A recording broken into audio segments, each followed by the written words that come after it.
Les deux rats, le renard et l'œuf. Discours à Madame de la Sablière. Première fable du livre 10e des fables de Jean de La Fontaine. Un enregistrement de Jean Lambert pour LibriVox.org. Les deux rats, le renard et l'œuf. Iris, je vous louerai, il n'est que trop aisé. Mais vous avez 100 fois notre encens refusé, en cela peu semblable au reste des mortels qui veulent tous les jours des louanges nouvelles. Pas une ne s'endort à ce bruit si flatteur. Je ne les blâme point, je souffre cette humeur.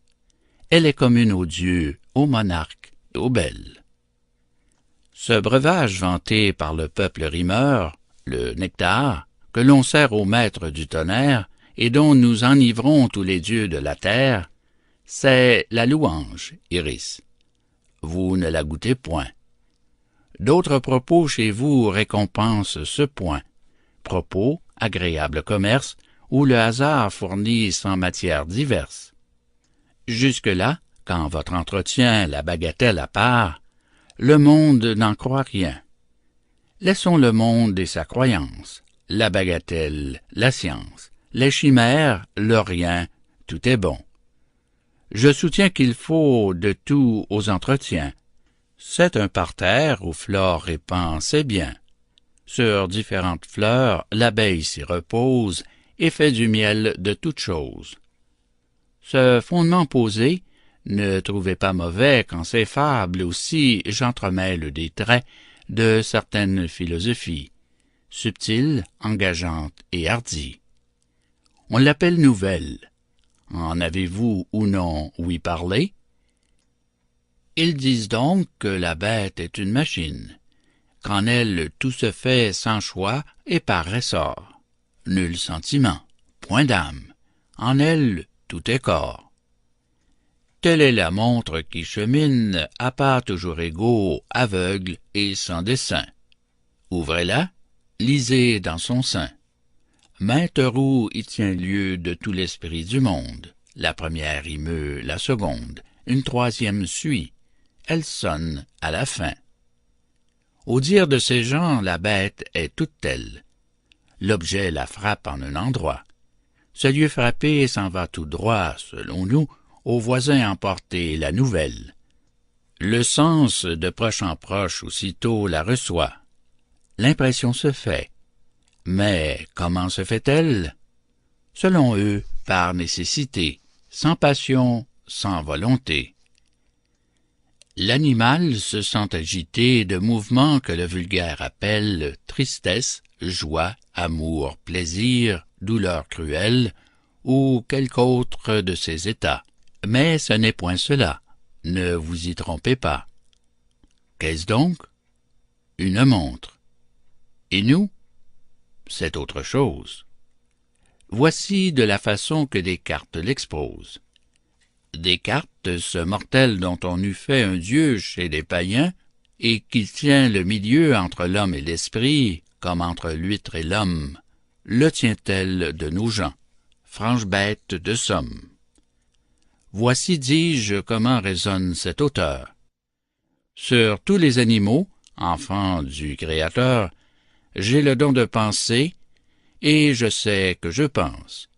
Or, vous savez, Iris, de certaines sciences, que quand la bête penserait, la bête ne réfléchirait sur l'objet ni sur sa pensée. Descartes va plus loin, il soutient nettement qu'elle ne pense nullement. Vous n'êtes point embarrassé de le croire, ni moi. Cependant, quant au bois, le bruit des corps, celui des voix, n'a donné nul relâche à la fuyante proie, qu'enfin, elle a mis ses efforts à confondre et brouiller la voix. L'animal, chargé d'ans, vieux cerf et de 10 corps, en suppose un plus jeune et l'oblige, par force, à présenter au chien une nouvelle amorce. Que de raisonnement pour conserver ses jours! Le retour sur ses pas, les malices, les tours et le change, et sans stratagème digne des plus grands chefs, digne d'un meilleur sort, on le déchire après sa mort. Ce sont tous ses honneurs suprêmes. Quand la perdrix voit ses petits en danger, et n'ayant qu'une plume nouvelle qui ne peut fuir encore par les airs le trépas, elle fait la blesser, et va traînant de l'aile, attirant le chasseur et le chien sur ses pas, détourne le danger, sauve ainsi sa famille. Et puis, quand le chasseur croit que son chien la pille, elle lui dit adieu, prend sa volée, et rit de l'homme qui, confus, des yeux en vain la suit. Non loin du nord, il est un monde où l'on sait que les habitants vivent, ainsi qu'au premier temps, dans une ignorance profonde. Je parle des humains, car quant aux animaux, ils y construisent des travaux qui, des torrents grossis, arrêtent le ravage, et font communiquer l'un et l'autre rivage. L'édifice résiste, et dure en son entier. Après un lit de bois, est un lit de mortier. Chaque castor agit. Commune en est la tâche. Le vieux y fait marcher le jeune sans relâche. Main maître d'œuvre y court et tient haut le bâton. La République de Platon ne serait rien que l'apprenti de cette famille amphibie. Ils savent en hiver élever leur maison, passent les étangs sur des ponts, fruit de leur art, savant ouvrage. Et nos pareils ont beau le voir, jusqu'à présent tout leur savoir est de passer l'onde à la nage.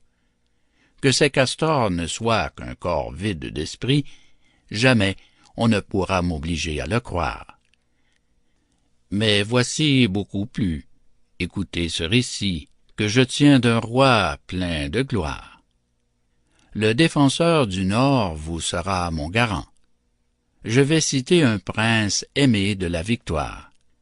Son nom seul est un mur à l'Empire ottoman. C'est le roi polonais. Jamais un roi ne ment. Il dit donc que sur sa frontière, des animaux entre eux ont guerre de tout temps. Le sang qui se transmet des pères aux enfants en renouvelle la matière. Ces animaux, dit-il, sont germains du renard. Jamais la guerre avec tant d'art ne s'est faite parmi les hommes, non pas même au siècle où nous sommes. Corps de garde avancé, vedettes, espions, embuscades, partis et mille inventions d'une pernicieuse et maudite science, fille du Styx et mère des héros, exercent de ces animaux le bon sens et l'expérience. Pour chanter leur combat, l'Achéron nous devrait rendre Homère. Ah, s'il le rendait, et qu'il rendit aussi le rival d'Épicure, que dirait ce dernier sur ces exemples-ci? Ce que j'ai déjà dit, qu'aux bêtes la nature peut par les seuls ressorts opérer tout ceci, que la mémoire est corporelle, et que, pour en venir aux exemples divers que j'ai mis en jour dans ces vers, l'animal n'a besoin que d'elle.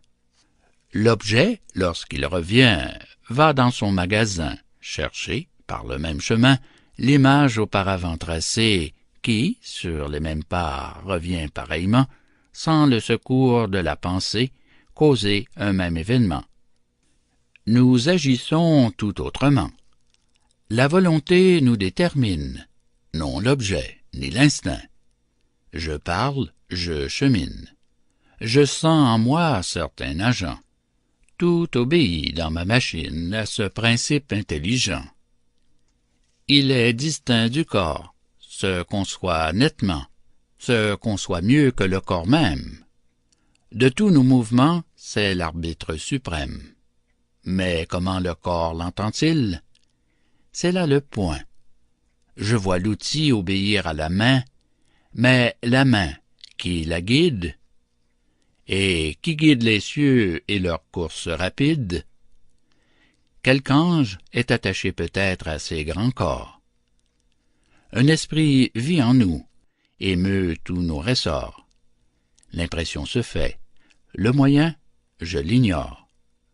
On ne l'apprend qu'au sein de la divinité, et s'il faut en parler avec sincérité, Descartes l'ignorait encore.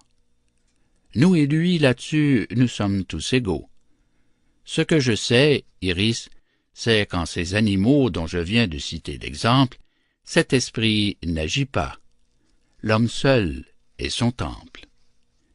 Aussi faut-il donner à l'animal un point que la plante, après tout, n'a point. Cependant, la plante respire. Mais que répondra-t-on à ce que je vais dire? Deux rats cherchaient leur vie. Ils trouvèrent un œuf. Le dîner suffisait à gens de cette espèce. Il n'était pas besoin qu'ils trouvassent un bœuf. Pleins d'appétit et d'allégresse, ils allaient de leur œuf manger chacun sa part, quand un quidam parut. C'était Maître Renard. Rencontre incommode et fâcheuse. Car comment sauver l'œuf? Le bien empaqueter, puis des pieds de devant semblent le porter, ou le rouler, ou le traîner. C'était chose impossible autant que hasardeuse. Nécessité d'ingénieuse leur fournit une invention. Comme ils pouvaient gagner leur habitation, les cornifleurs étant à demi-quart de lieue, l'un se mit sur le dos, prit l'œuf entre ses bras, puis, malgré quelques heurts et quelques mauvais pas, l'autre le traîna par la queue. Qu'on m'aille soutenir, après un tel récit, que les bêtes n'ont point d'esprit? Pour moi, si j'en étais le maître, je leur en donnerais aussi bien qu'aux enfants. Ceux-ci pensent-ils pas dès leurs plus jeunes ans? Quelqu'un peut donc penser, ne se pouvant connaître. Par un exemple tout égal, j'attribuerais à l'animal, non point une raison selon notre manière, mais beaucoup plus aussi qu'un aveugle ressort. Je subtiliserais un morceau de matière que l'on ne pourrait plus concevoir sans effort, quintessence d'atome extrait de la lumière, je ne sais quoi plus vif et plus mobile encore que le feu. Car enfin, si le bois fait la flamme, en s'épurant, peut-elle pas de l'âme nous donner quelque idée? Et sort-il pas de l'or des entrailles du plomb? Je rendrais mon ouvrage capable de sentir, juger, rien davantage, et juger imparfaitement, sans qu'un singe jamais fît le moindre argument. À l'égard de nous autres hommes, je ferais notre lot infiniment plus fort. Nous aurions un double trésor. L'un, cette âme pareille en tous tant que nous sommes, sages, fous, enfants, idiots, hôtes de l'univers sous le nom d'animaux. L'autre, encore une autre âme, entre nous et les anges commune en un certain degré. Et ce trésor, à part créé, suivrait parmi les airs les célestes phalanges, entrerait dans un point sans en être pressé, ne finirait jamais, quoiqu'ayant commencé. Chose réelle, quoiqu'étrange. Tant que l'enfance durerait, cette fille du ciel en nous ne paraîtrait qu'une tendre et faible lumière. L'organe étant plus fort, la raison percerait les ténèbres de la matière, qui toujours envelopperait l'autre âme, imparfaite et grossière. Fin de Les deux rats, le renard et l'œuf. Discours à Madame de la Sablière. Première fable du livre 10e des Fables de La Fontaine. Cet enregistrement fait partie du domaine public.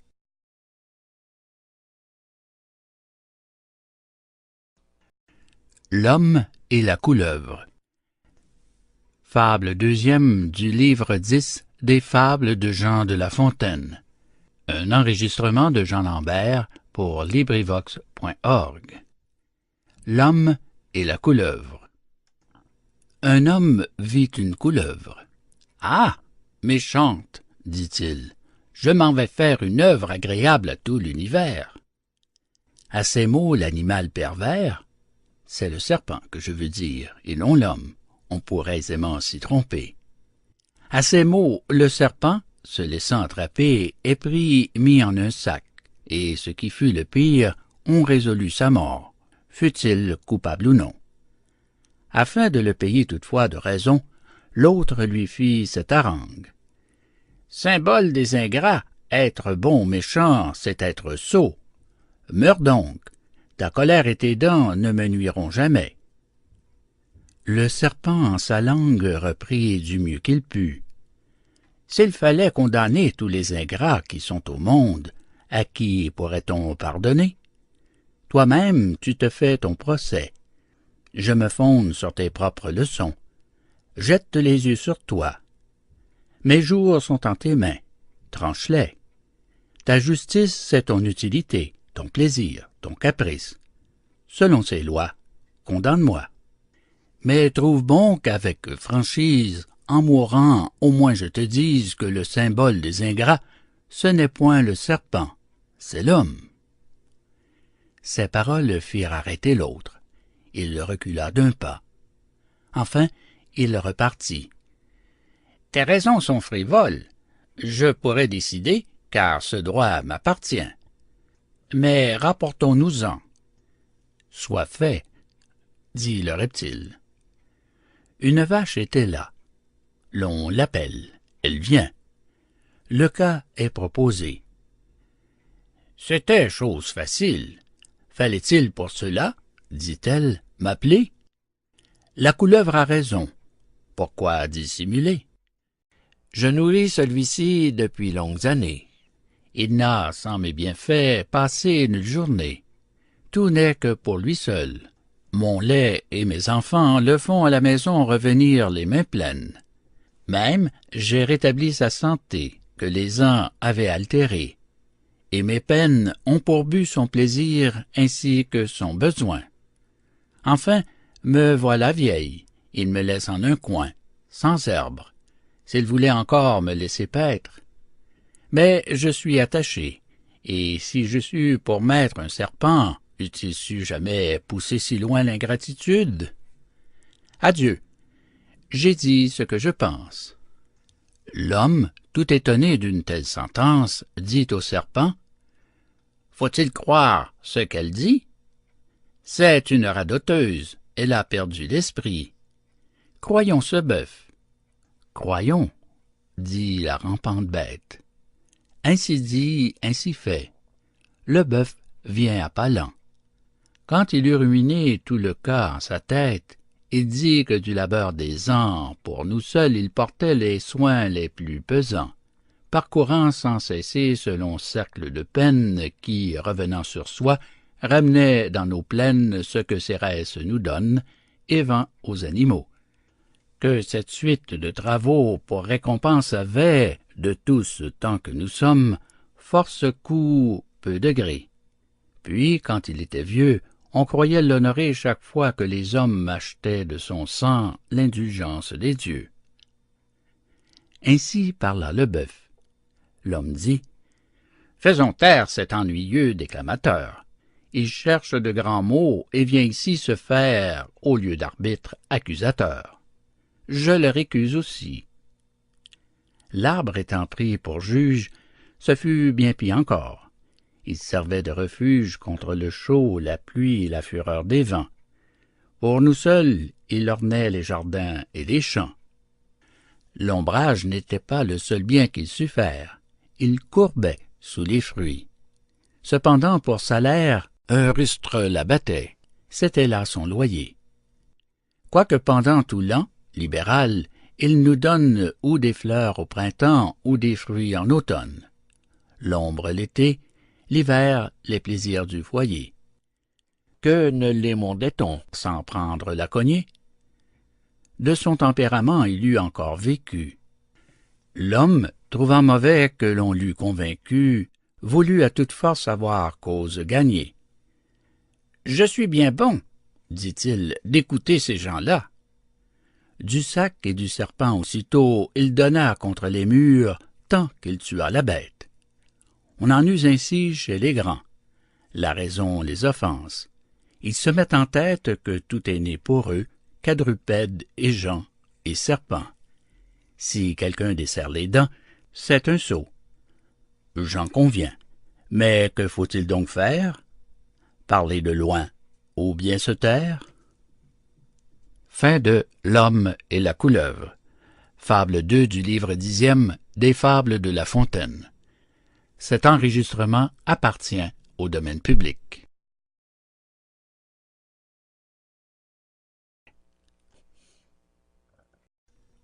La tortue et les deux canards. Fable 3 du livre 10e des Fables de Jean de La Fontaine. Un enregistrement de Jean Lambert pour LibriVox.org. La tortue et les deux canards. Une tortue était à la tête légère, qui, lasse de son trou, voulut voir le pays. Volontiers on fait cas d'une terre étrangère. Volontiers, gens boiteux haïssent le logis. Deux canards à qui la commère communiqua ce beau dessein, lui dirent qu'ils avaient de quoi la satisfaire. « Voyez-vous ce large chemin? Nous vous voiturerons par l'air en Amérique. Vous verrez maintes républiques, maints royaumes, maints peuples, et vous profiterez des différentes mœurs que vous remarquerez. » Ulysse en fit autant. On ne s'attendait guère de voir Ulysse en cette affaire. La tortue écouta la proposition. Marché fait. Les oiseaux forgent une machine pour transporter la pèlerine. Dans la gueule, en travers, on lui passe un bâton. « Serrez bien, » dirent-ils. « Gardez de lâcher prise. » Puis chaque canard prend ce bâton par un bout. La tortue enlevée, on s'étonne partout de voir aller en cette guise l'animal lent et sa maison, justement au milieu de l'un et l'autre oison. « Miracle! » criait-on. « Venez voir dans les nues passer la reine des tortues. » « La reine? Vraiment oui, je la suis en effet. Ne vous en moquez point. » Elle eût beaucoup mieux fait de passer son chemin sans dire aucune chose, car, lâchant le bâton en desserrant les dents, elle tombe, elle crève aux pieds des regardants. Son indiscrétion de sa perte fut cause. Imprudence, babile et sotte vanité, et vaine curiosité, ont ensemble étroit parentage. Ce sont enfants tous d'un lignage. Fin de La tortue et les deux canards. Fable 3 du livre 10e des Fables de La Fontaine. Cet enregistrement appartient au domaine public.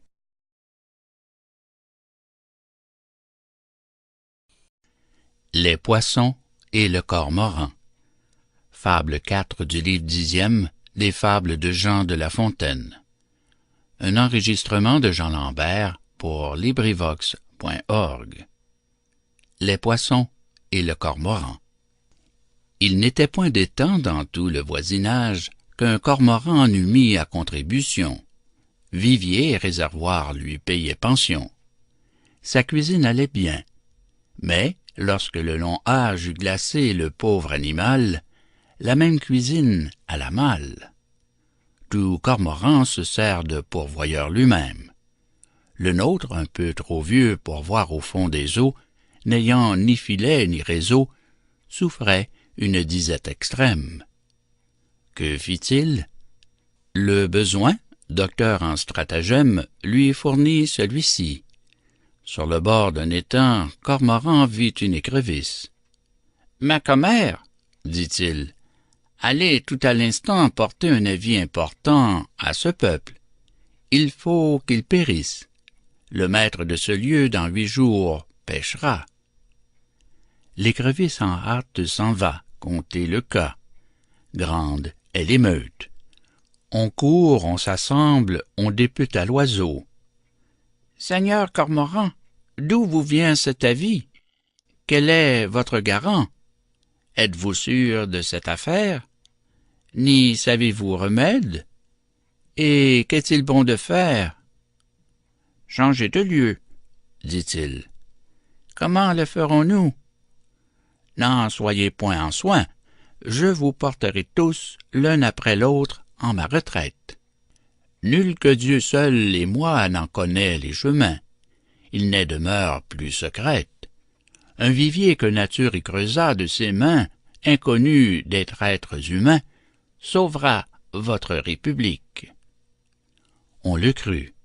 Le peuple aquatique, l'un après l'autre, fut porté sous ce rocher peu fréquenté.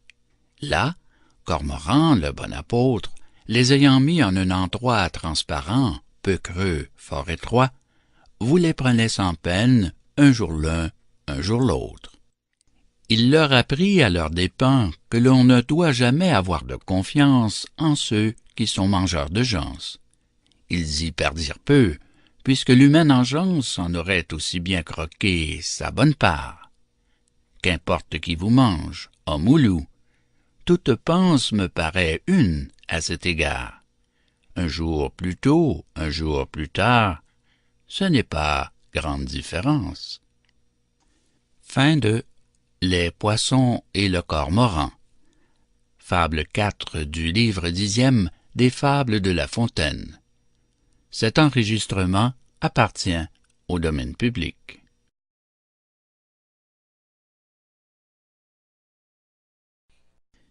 L'enfouisseur et son compère. Fable 5 du livre 10e des Fables de Jean de La Fontaine. Un enregistrement de Jean Lambert pour LibriVox.org. L'enfouisseur et son compère. Un pince-maille avait tant amassé qu'il ne savait où loger sa finance. L'avarice, compagne et sœur de l'ignorance, le rendait fort embarrassé dans le choix d'un dépositaire, car il en voulait un, et voici sa raison. L'objet tente. Il faudra que ce monceau s'altère si je le laisse à la maison. Moi-même, de mon bien, je serai le larron. Le larron? Quoi? Jouir? C'est se voler soi-même. Mon ami, j'ai pitié de ton erreur extrême. Apprends de moi cette leçon. Le bien n'est bien qu'en tant que l'on s'en peut défaire. Sans cela, c'est un mal. Veux-tu le réserver pour un âge et des temps qui n'en ont plus que faire? La peine d'acquérir, le soin de conserver, ôte le prix alors qu'on croit si nécessaire. Pour se décharger d'un tel soin, notre homme eût pu trouver des gens sûrs au besoin. Il aima mieux la terre, et prenant son compère, celui-ci l'aide. Ils vont enfouir le trésor. Au bout de quelque temps, l'homme va voir son or. Il ne trouva que le gîte. Soupçonnant en bon droit le compère, il va vite lui dire « Apprêtez-vous, car il me reste encore quelques deniers. Je veux les joindre à l'autre masse. » Le compère aussitôt va remettre en sa place l'argent volé, prétendant bien tout reprendre à la fois, sans qu'il y manquât rien. Mais pour ce coup, l'autre fut sage. Il retint tout chez lui, résolu de jouir, plus n'entasser, plus n'enfouir. Et le pauvre voleur, ne trouvant plus son gage, pensa tomber de sa hauteur. Il n'est pas malaisé de tromper un trompeur. Fin de L'enfouisseur et son compère. Fable 5 du livre 10e des Fables de Jean de La Fontaine. Cet enregistrement fait partie du domaine public.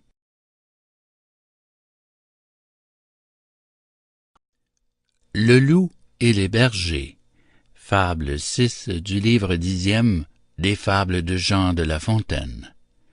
Un enregistrement de Jean Lambert pour LibriVox.org.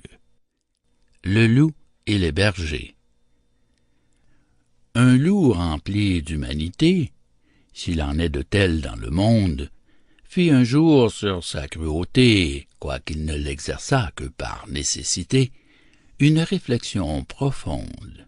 « Je suis haï, dit-il. Et de qui? De chacun. Le loup est l'ennemi commun. Chiens, chasseurs, villageois s'assemblent pour sa perte. Jupiter est là-haut, étourdi de leurs cris. C'est par là que de loups l'Angleterre est déserte, on y mit notre tête à prix. Il n'est hobereau qui ne fasse contre nous tel le ban publié. Il n'est marmot osant crier que du loup aussitôt sa mère ne menace. Le tout pour un âne rogneux, pour un mouton pourri, pour quelque chien hargneux, dont j'aurais passé mon envie. Eh bien, ne mangeons plus de choses ayant eu vie. Paissons l'herbe, bourroutons, mourons de faim plutôt. Est-ce une chose si cruelle? Vaut-il mieux s'attirer la haine universelle? Disant ces mots, il vit des bergers, pour leur rot, mangeant un agneau cuit en broche. « Oh oh !» dit-il, « je me reproche le sang de cette gente.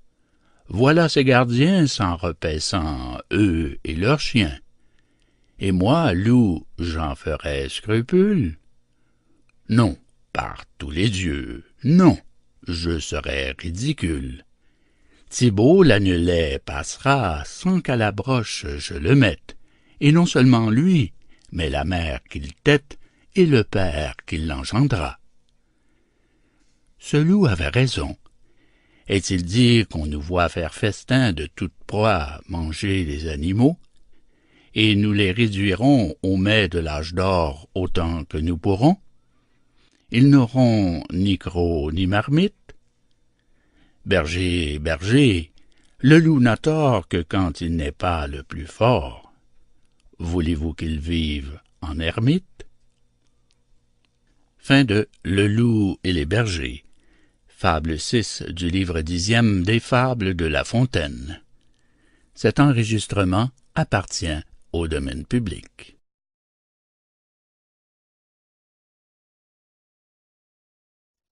L'araignée et l'hirondelle. Fable 7 du livre 10e des Fables de Jean de La Fontaine. Un enregistrement de Jean Lambert pour LibriVox.org. L'araignée et l'hirondelle.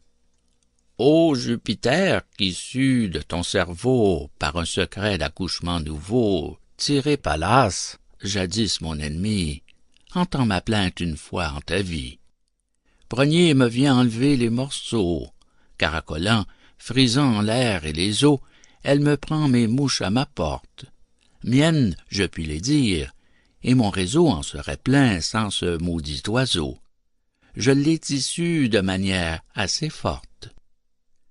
Ainsi, d'un discours insolent, se plaignait l'araignée autrefois tapissière, et qui lors, étant filandière, prétendait enlacer tout insecte volant.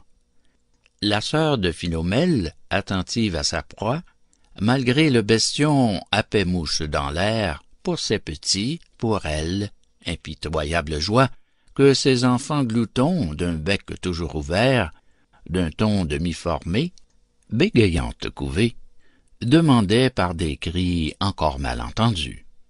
La pauvre aragne, n'ayant plus que la tête et les pieds, artisan superflu, se vit elle-même enlevée. L'hirondelle, en passant, emportant toile et tout, et l'animal pendant au bout. Jupin, pour chaque état, mit 2 tables au monde. L'adroit, le vigilant et le fort sont assis à la première, et les petits mangent leur reste à la seconde. Fin de L'araignée et l'hirondelle. Fable 7 du livre 10e des Fables de La Fontaine. Cet enregistrement appartient au domaine public.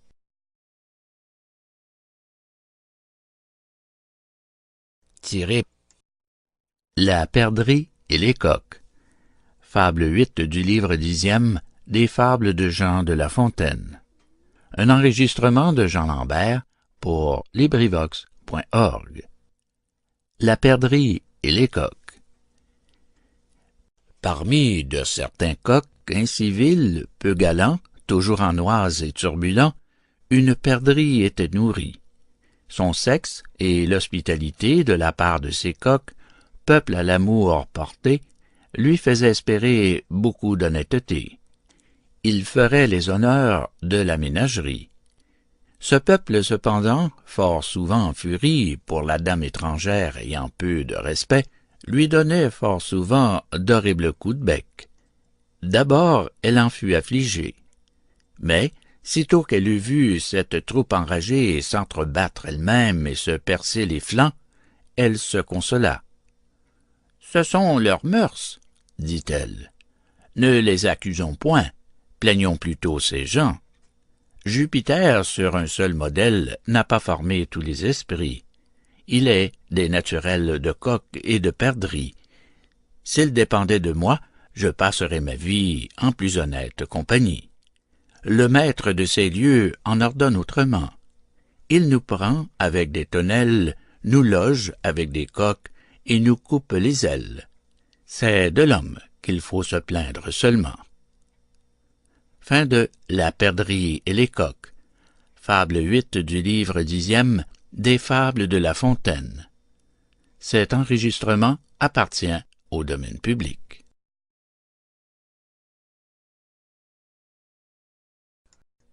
Le chien à qui on a coupé les oreilles.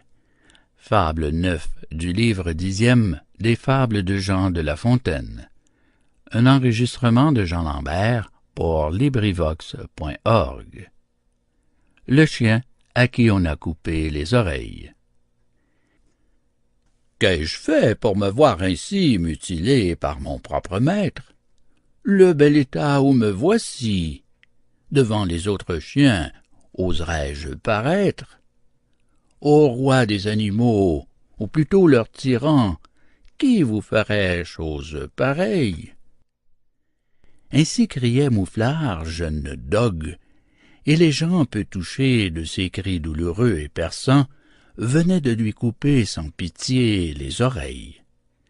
Mouflar y croyait perdre. Il vit avec le temps qu'il y gagnait beaucoup, car étant de nature à piller ses pareils, maintes mésaventures l'auraient fait retourner chez lui avec cette partie en son lieu altérée. Chien hargneux a toujours l'oreille déchirée.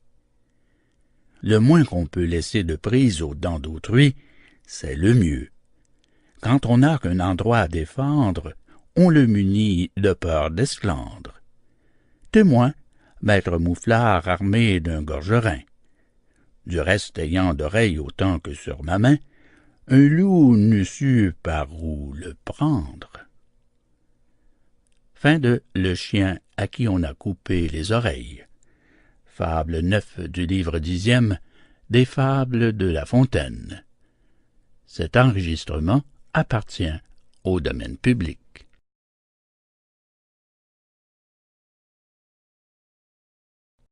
Le berger et le roi. Fable 10 du livre 10e des Fables de Jean de La Fontaine. Un enregistrement de Jean Lambert pour LibriVox.org. Le berger et le roi. Deux démons à leur gré partagent notre vie, et de son patrimoine ont chassé la raison. Je ne vois point de cœur qui ne leur sacrifie. Si vous me demandez leur état et leur nom, j'appelle l'un amour et l'autre ambition, cette dernière étant le plus loin son empire, car même elle entre dans l'amour. Je le ferai bien voir, mais mon but est de dire, comme un roi fit venir un berger à sa cour. Le conte est du bon temps, non du siècle où nous sommes.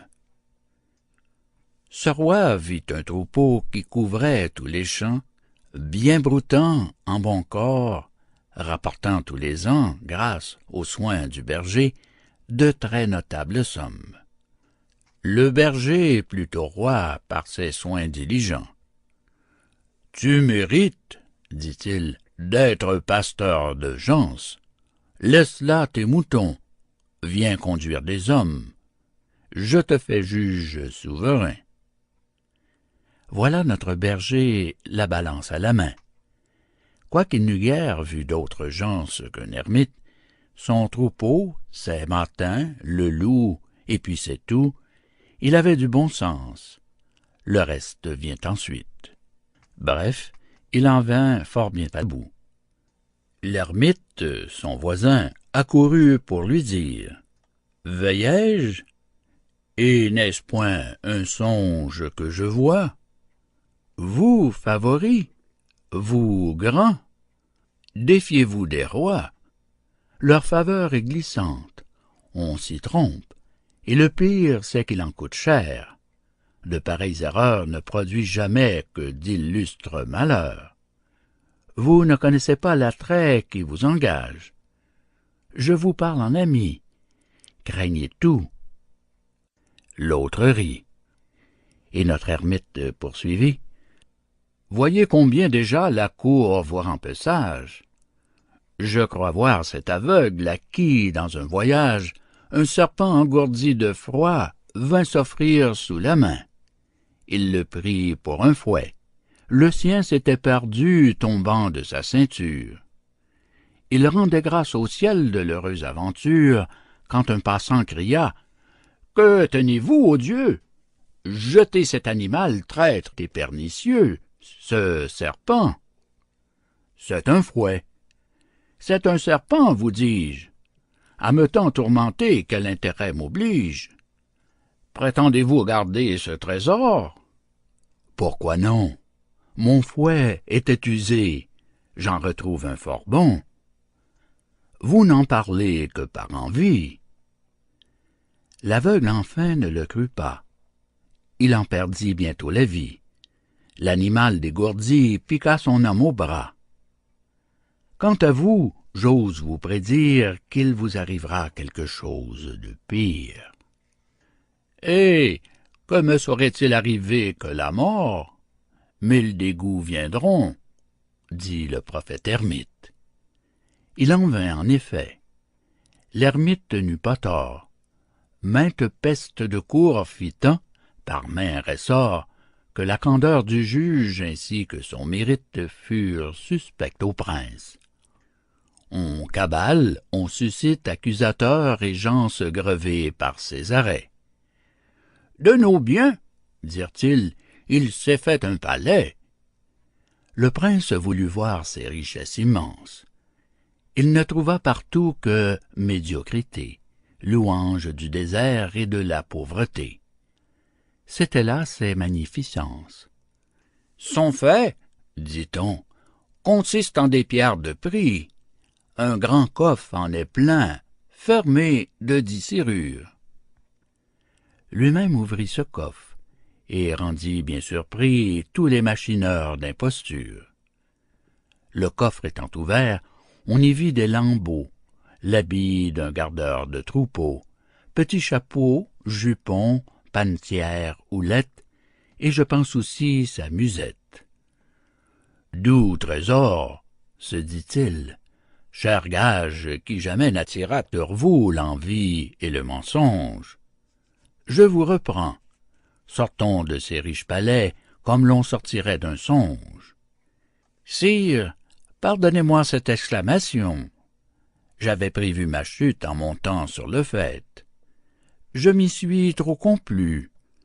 Mais qui n'a dans la tête un petit grain d'ambition?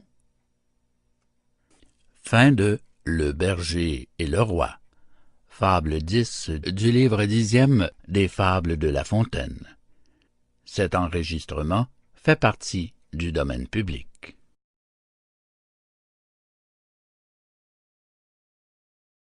Les poissons et le berger qui joue de la flûte. Fable 11 du livre 10e des Fables de Jean de La Fontaine. Un enregistrement de Jean Lambert pour LibriVox.org. Les poissons et le berger qui joue de la flûte. Tircis, qui, pour la seule Annette, faisait résonner les accords d'une voix et d'une musette capables de toucher les morts, chantait un jour le long des bords d'une onde arrosant des prairies dont Zéphyr habitait les campagnes fleuries. Annette cependant à la ligne pêchait, mais nul poisson ne s'approchait. La bergère perdait ses peines. Le berger, qui par ses chansons eût attiré des inhumaines, crut, et crut mal, attirer des poissons. Il leur chanta ceci. Citoyens de cette onde, laissez votre naïade dans sa grotte profonde. Venez voir un objet 1000 fois plus charmant. Ne craignez point d'entrer aux prisons de la belle. Ce n'est qu'à nous qu'elle est cruelle. Vous serez traités doucement. On n'en veut point à votre vie. Un vivier vous attend plus clair que fin cristal. Et quand à quelques-uns la pas serait fatale, mourir des mains d'Annette est un sort que j'envie. Ce discours éloquent ne fit pas grand effet. L'auditoire était sourd aussi bien que muet. Tircis eut beau prêcher. Ses paroles mielées s'en étant au vent volées, il tendit un long rai. Voilà les poissons pris. Voilà les poissons mis aux pieds de la bergère. Ô vous, pasteurs d'humains et non pas de brebis, rois, qui croyez gagner par raison les esprits d'une multitude étrangère, ce n'est jamais par là que l'on en vient à bout. Il y faut une autre manière. Servez-vous de vos raies, la puissance fait tout. Fin de Les poissons et le berger qui joue de la flûte. Fable 11 du livre 10e des Fables de La Fontaine. Cet enregistrement appartient au domaine public.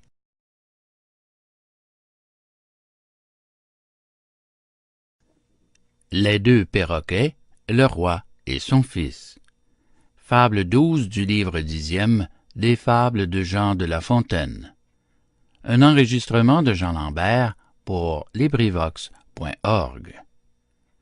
Les deux perroquets, le roi et son fils.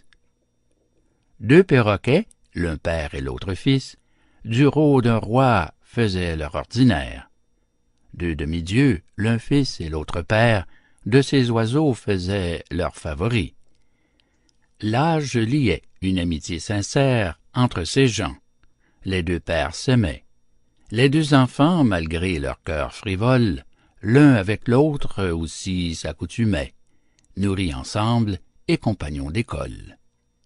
C'était beaucoup d'honneur au jeune perroquet, car l'enfant était prince et son père monarque. Par le tempérament que lui donna la parque, il aimait les oiseaux. Un moineau fort coquet et le plus amoureux de toute la province faisait aussi sa part des délices du prince. Ces deux rivaux un jour, ensemble se jouant, comme il arrive aux jeunes gens, le jeu devint une querelle. Le passereau, peu circonspect, s'attira de tels coups de bec que, demi-mort et traînant l'aile, on crut qu'il n'en pourrait guérir. Le prince indigné fit mourir son perroquet. Le bruit en vint au père. L'infortuné vieillard crie et se désespère, le tout en vain, ses cris sont superflus. L'oiseau parleur est déjà dans la barque. Pour dire mieux, l'oiseau ne parlant plus, fait qu'en fureur sur le fils du monarque, son père s'en va fondre et lui crève les yeux.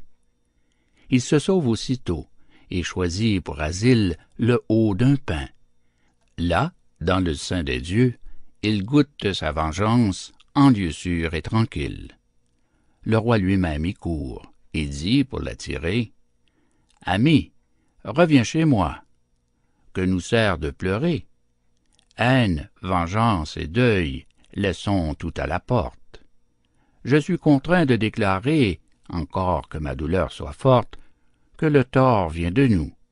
Mon fils fut l'agresseur. » Mon fils? Non. C'est le sort, qui du coup est l'auteur. La parque avait écrit de tout temps son livre que l'un de nos enfants devait cesser de vivre, l'autre de voir par ce malheur. Consolons-nous tous deux, et reviens dans ta cage. Le perroquet dit: « Sire, roi, crois-tu qu'après un pareil outrage, je me doive fier à toi? Tu m'allègues le sort. Prétends-tu par ta foi me leurrer de l'appât d'un profane langage? Mais que la providence ou bien que le destin règle les affaires du monde, Il est écrit là-haut qu'au fait de ce pain, ou dans quelque forêt profonde, j'achèverai mes jours loin du fatal objet, qui doit être un juste sujet de haine et de fureur. Je sais que la vengeance est un morceau de roi, car vous vivez en Dieu. Tu veux oublier cette offense, je le crois. Cependant il me faut, pour le mieux, éviter ta main et tes yeux. Si roi, mon ami, va-t'en, tu perds ta peine. Ne me parle point de retour. L'absence est aussi bien un remède à la haine qu'un appareil contre l'amour. Fin de Les deux perroquets, le roi et son fils.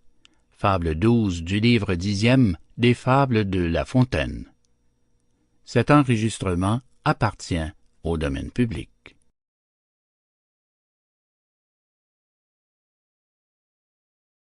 La lionne et l'ours. Fable 13 du livre 10e des Fables de Jean de La Fontaine. Un enregistrement de Jean Lambert pour LibriVox.org. La lionne et l'ours. Mère Lionne avait perdu son faon. Un chasseur l'avait pris. La pauvre infortunée poussait un tel rugissement que toute la forêt était importunée. La nuit, ni son obscurité, son silence et ses autres charmes, de la Reine des Bois n'arrêtaient les vacarmes. Nul animal n'était du sommeil visité. L'ours enfin lui dit: « Ma commère, un mot sans plus. Tous les enfants qui sont passés entre vos dents n'avaient-ils ni père ni mère? » Ils en avaient. S'il est ainsi, et qu'aucun de leurs morts n'ait nos têtes rompues, si tant de mères se sont tues, que ne vous taisez-vous aussi? Moi me taire? Moi malheureuse? Ah! J'ai perdu mon fils? Il me faudrait traîner une vieillesse douloureuse. Dites-moi, qui vous force à vous y condamner? Hélas, c'est le destin qui me hait. Ces paroles ont été de tout temps en la bouche de tous. Misérables humains, ceci s'adresse à vous. Je n'entends résonner que des plaintes frivoles. Quiconque, en pareil cas, se croit haï des cieux, qu'il considère écube, il rendra grâce aux dieux. Fin de La lionne et l'ours. Fable 13 du livre 10e des Fables de La Fontaine. Cet enregistrement appartient au domaine public.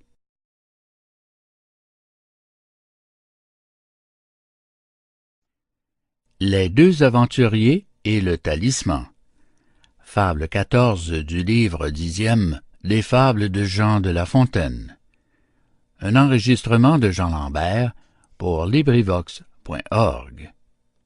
Les deux aventuriers et le talisman. Aucun chemin de fleurs ne conduit à la gloire. Je n'en veux pour témoin qu'Hercule et ses travaux. Ce dieu n'a guère de rivaux. J'en vois peu dans la fable, encore moins dans l'histoire. En voici pourtant un, que de vieux talismans firent chercher fortune au pays des romans. Il voyageait de compagnie.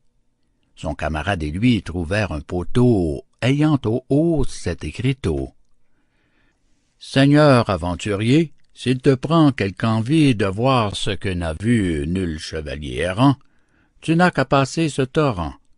Puis, prenant dans tes bras un éléphant de pierre que tu verras couché par terre, le porter d'une haleine au sommet de ce mont qui menace les cieux de son superbe front. » L'un des deux chevaliers saigna du nez. « Si l'onde est rapide autant que profonde, dit-il, et supposer qu'on la puisse passer, pourquoi de l'éléphant s'aller embarrasser? Quelle ridicule entreprise! Le sage l'aura fait par tel art et de guise qu'on le pourra porter peut-être 4 pas. Mais jusqu'au haut du mont, d'une haleine, il n'est pas au pouvoir d'un mortel, à moins que la figure ne soit d'un éléphant nain, pygmée avorton, propre à mettre au bout d'un bâton. Auquel cas, où l'honneur d'une telle aventure?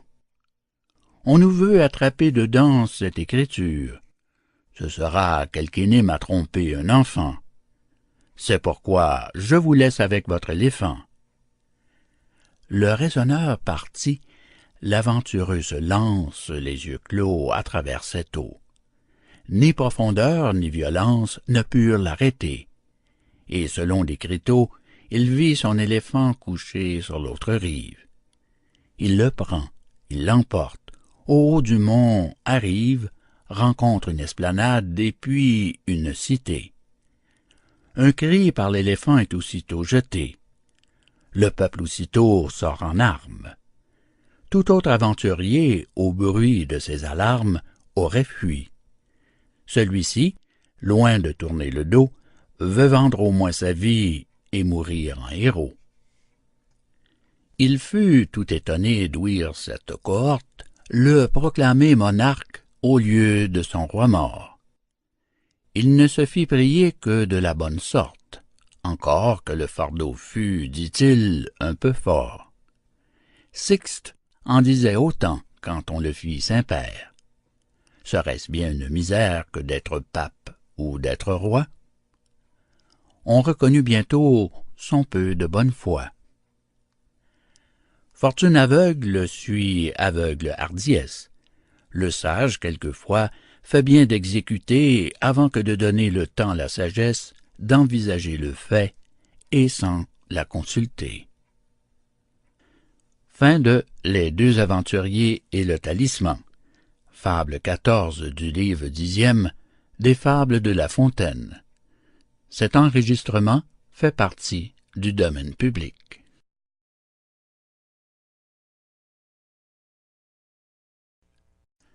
Les lapins. Fable 15 du livre 10e des Fables de Jean de La Fontaine. Un enregistrement de Jean Lambert pour LibriVox.org. Les lapins. Discours à Monsieur le duc de La Rochefoucauld. Je me suis souvent dit, voyant de quelle sorte l'homme agit, et qu'il se comporte en mille occasions comme les animaux. Le roi de ces gens-là n'a pas moins de défauts que ses sujets, et la nature a mis dans chaque créature quelques grains d'une masse où puisent les esprits. J'entends les esprits corps, épétris de matière. Je vais prouver ce que je dis. À l'heure de l'affût, soit lorsque la lumière précipite ses traits dans l'humide de ses jours, soit lorsque le soleil rentre dans sa carrière et que, n'étant plus nuit, il n'est pas encore jour, au bord de quelque bois sur un arbre je grimpe. Et, nouveau Jupiter, du haut de cet Olympe, je foudroie à discrétion un lapin qui n'y pensait guère. Je vois fuir aussitôt toute la nation des lapins qui, sur la bruyère, l'œil éveillé, l'oreille au guet, s'égayaient et de thym parfumaient leur banquet. Le bruit du coup fait que la bande s'en va chercher sa sûreté dans la souterraine cité. Mais le danger s'oublie, et cette peur si grande s'évanouit bientôt. Je revois les lapins, plus gais qu'auparavant, revenir sous mes mains. Ne reconnaît-on pas en cela les humains? Dispersés par quelque orage, à peine ils touchent le port, qu'ils vont hasarder encore, même vent, même naufrage. Vrais lapins, on les revoit sous les mains de la fortune. Joignons à cet exemple une chose commune. Quand des chiens étrangers passent par quelque endroit qui n'est pas de leur détroit, je laisse à penser quelle fête. Les chiens du lieu n'ayant en tête qu'un intérêt de gueule, à cris à coups de dents vous accompagnent ces passants jusqu'aux confins du territoire.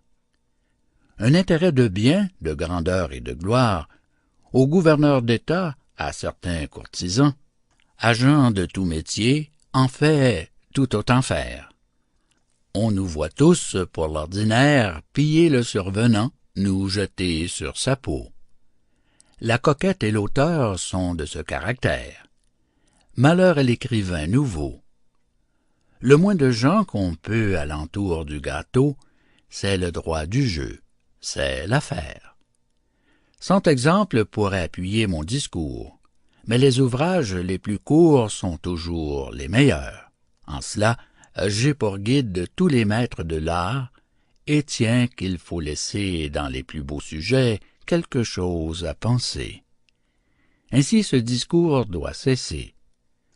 Vous, qui m'avez donné ce qu'il a de solide, et dont la modestie égale la grandeur, qui ne pûtes jamais écouter sans pudeur, la louange la plus permise, la plus juste et la mieux acquise, vous enfin, dont à peine ai-je encore obtenu que votre nom, reçu ici quelque hommage du temps et des censeurs défendant mes ouvrages, comme un nom qui, des ans et des peuples connus, fait honneur à la France, en grand nom plus féconde qu'aucun climat de l'univers.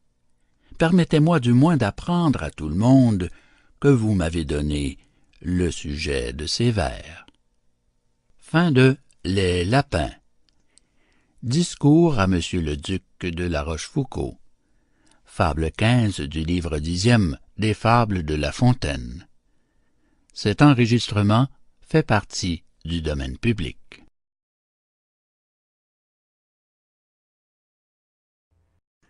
Le marchand, le gentilhomme, le pâtre et le fils de roi. Fable 16 du livre 10e des Fables de Jean de La Fontaine. Un enregistrement de Jean Lambert pour LibriVox.org. Le marchand, le gentilhomme, le pâtre et le fils de roi. 4 chercheurs de nouveau monde, presque nus, échappés à la fureur des ondes, un trafiquant, un noble, un pâtre, un fils de roi, réduits au sort de Bélisère, demandaient aux passants de quoi pouvoir soulager leur misère. De raconter quel sort les avait assemblés, quoique sous divers points tous 4 fussent nés, c'est un récit de longue haleine. Ils s'assirent enfin au bord d'une fontaine. Là, le conseil se tint entre les pauvres gens.